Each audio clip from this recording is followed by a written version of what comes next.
kesempatan kali ini saya akan membahas terkait Routing Information Protocol beserta prakteknya. Routing Information Protocol adalah sebuah routing protokol dinamis yang dapat berjalan pada jaringan lokal dan jaringan internet. Routing Information Protocol merupakan sebuah protokol routing dinamis di mana protokol routing ini dapat menyesuaikan dan menentukan atau mempelajari rute paket secara dinamis. Berbeda dengan routing statis, routing dinamis dapat mempelajari jika terdapat perubahan jaringan atau terdapat penambahan network yang ada pada sebuah jaringan, sehingga lebih meringankan beban dari seorang administrator. Jadi kalau networknya sudah semakin besar, tentunya network administrator harus melakukan pemetaan jika masih menggunakan routing statis, pemetaan untuk network yang baru tersebut. Jika menggunakan routing dinamis, administrator sudah tidak perlu lagi melakukan pemetaan. Nah, tinggal tunggu router untuk mempelajari paketnya. Perlu saya informasikan, Routing Information Protocol adalah protokol yang menerapkan konsep atau cara kerja distance vector, di mana distance vector adalah metode kerja routing, di mana proses pengerjaannya adalah menentukan rute terdekat atau hop paling dekat untuk mencapai tujuan. Misalnya PC atau router A ingin berkomunikasi atau ingin terhubung dengan router B. Nah, router A ini akan melakukan perhitungan lompatan atau kita kenal dengan hop. Hop adalah lompatan atau jumlah langkah yang dilalui oleh sebuah router. Ketika sebuah paket melalui sebuah router, maka itu dihitung satu hop. Jadi jika router A ingin terkoneksi atau terhubung ke router B, maka hop yang akan dipilih tentunya adalah hop yang paling dekat. Jadi dari A dia akan menuju ke E dengan menggunakan jalur ini. Setelah dari E dia langsung bisa menuju ke B. Itu yang dinamakan distance vector, mencari rute terbaik. Akan tetapi terdapat rute yang lain, yang tentunya rute yang lain tersebut lebih lama prosesnya. Jadi routing distance vector itu akan mencari rute paling dekat untuk mencapai tujuan. Jadi dia akan pilih dari router A ke E, dari E ke B. Jadi hanya membutuhkan dua hop atau dua loncatan. Sedangkan kalau menggunakan rute yang lain membutuhkan lebih dari dua loncatan, sehingga akan dipilih jalur routing paling dekat untuk mencapai tujuan. Nah, langsung kita implementasikan dalam topologi Cisco Packet Tracer.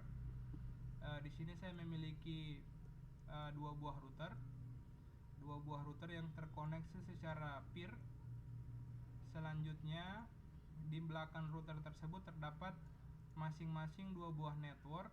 Jadi totalnya ada 5 buah network yang akan kita praktekkan bagaimana pengimplementasian routing information protocol pada Cisco Packet Tracer. Jadi kita akan melakukan konfigurasi dulu di router 0. Kita buka, masuk ke CLI. Oke, jangan lupa routernya harus dinyalakan terlebih dahulu. Oke, kita tunggu sampai proses bootingnya selesai. Oke, kita akan melakukan konfigurasi pada 3 buah interface. Yang pertama interface FA0/0, Ethernet 0/1/0, Ethernet 0/0/0. Kita pilih no. Oke, kita akan masuk ke router config exec mode. Kita ketikkan enable. Setelah itu kita ketikkan configure terminal. Oke, kita ubah hostname dari router, hostname router A. Kita berikan password untuk menambah tingkat keamanan dari router tersebut.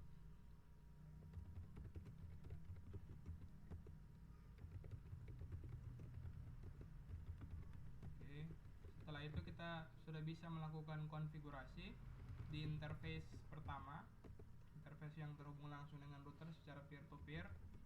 Kita berikan IP address.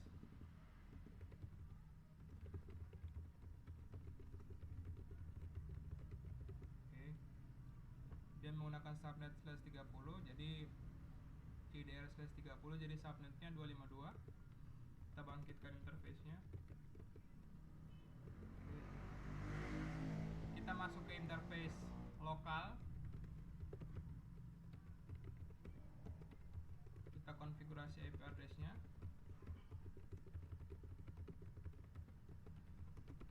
Jangan lupa dibangkitkan interface-nya. Oke, kita exit. Kita masuk ke interface selanjutnya.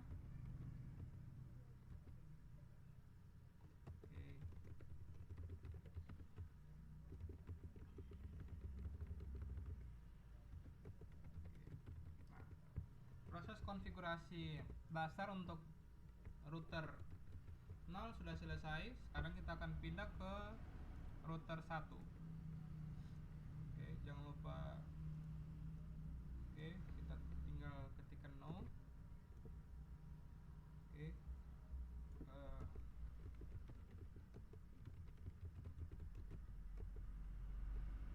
Kita rubah hostname-nya router B.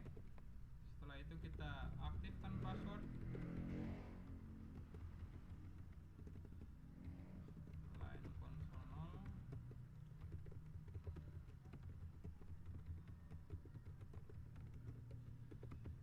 Oke, FA0/0. Kita berikan IP address pada interface peer.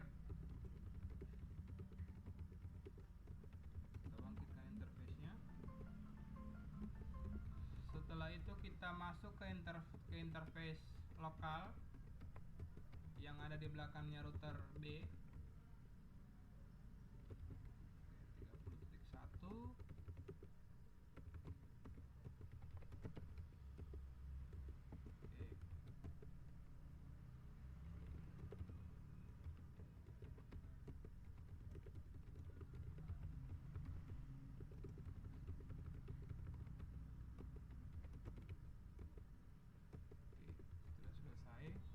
Tinggal menguji konektivitas antara router secara lokal.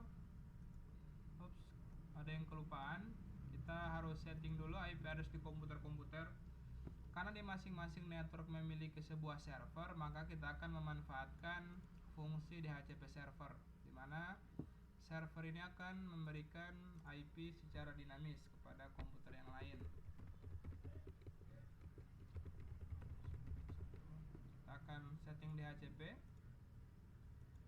masuk ke menu service, kita on kan DHCP servernya, gateway-nya kita arahkan ke router.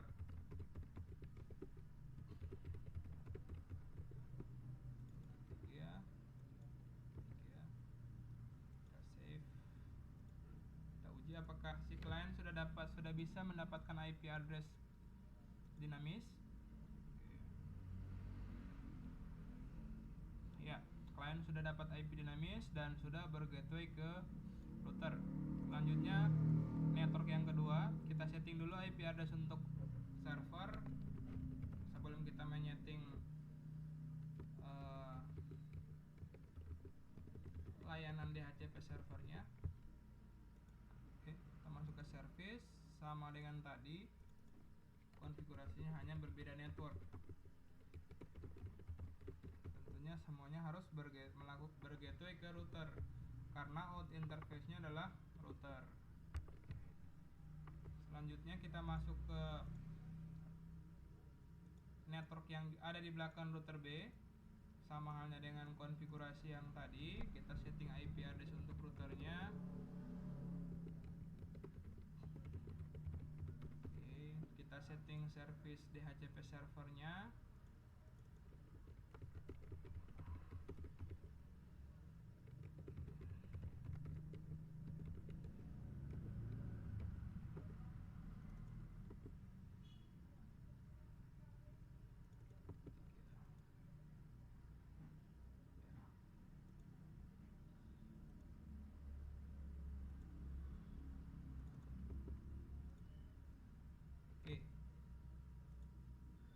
jangan lupa kita tidak bisa melakukan penyetingan konfigurasi mulai dari IP 10.2, 20.2 karena router atau server menggunakan IP address tersebut. Jadi akan terjadi kesalahan pendistribusian IP. Nah, untuk mencegah itu kita start IP-nya kita mulai dari IP 3. Gateway ke 40.1. Jangan lupa 40.3. Maksimum usernya 3 user. Gateway-nya ke 40.1, DNS pun ke 40.1. Kita save. Kita nyalakan service-nya. Oke. Nah, kita coba request IP dari sisi klien.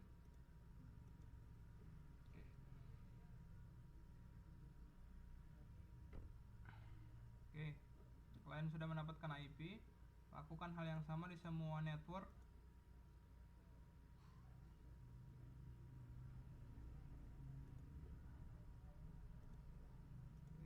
Pastikan semua komputer sudah mendapatkan IP address.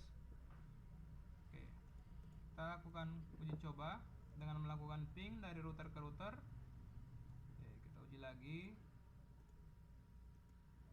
Ya, successful. Kita uji lagi konfigurasi konektivitas antara server di network 30 ke router. Sukses. Oke, harusnya semuanya sudah bisa terkoneksi secara lokal. Akan tetapi masing-masing router, masing-masing network belum bisa terhubung karena kita perlu melakukan proses routing.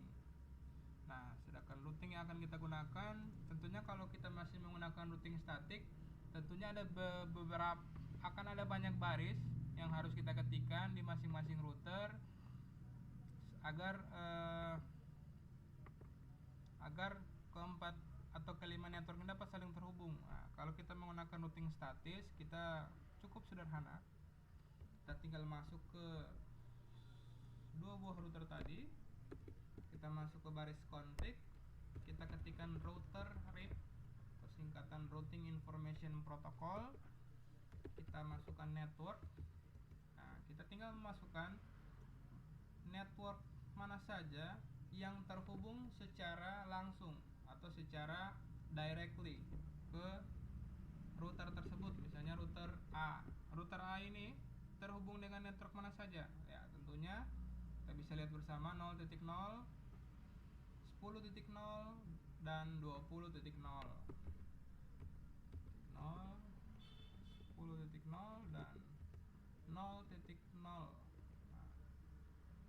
ya, sudah selesai proses routingnya dari router A. Nah, selanjutnya kita lakukan hal tersebut di router B. Router RIP. Network yang terhubung adalah network 192.168.0.0, 30.0 dan 40.0. Nah, sampai dengan saat ini harusnya semua network dapat terhubung secara global. Nah, kita tinggal mengecek routing table di router A. Apakah sudah ada 5 network yang terdaftar? Kalau sudah 5 network yang terdaftar, berarti semua network dapat saling terhubung. So IP route, ya, kita bisa lihat di sini keterangannya. Di atas ada keterangan. Di sini ada simbolisasi C, dan R dan R. Nah, C itu apa?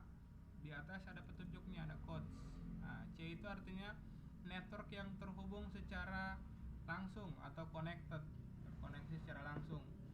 Sedangkan R adalah protokol routing information yang kita gunakan tadi. Jadi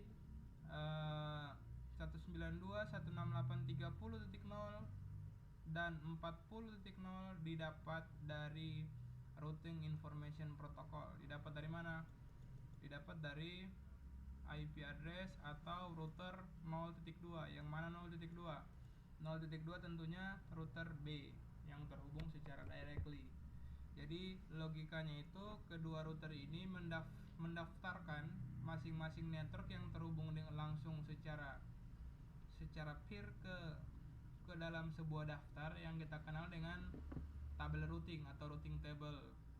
Setelah terdaftar, kedua router ini akan saling melakukan penukaran tabel routing, sehingga apapun network yang terhubung dengan router A atau router B dapat didistribusikan ke router yang terhubung langsung, sehingga mereka saling tukar menukar tabel routing. Nah, ini di sini ada keterangan dalam berapa waktu yang dibutuhkan oleh si router untuk dapat mengenali. Jadi cukup membutuhkan waktu 11 detik agar si router dapat mengeksplor network yang ada di belakangnya router B, dan begitu juga sebaliknya. Nah, di belakang sini juga ada network.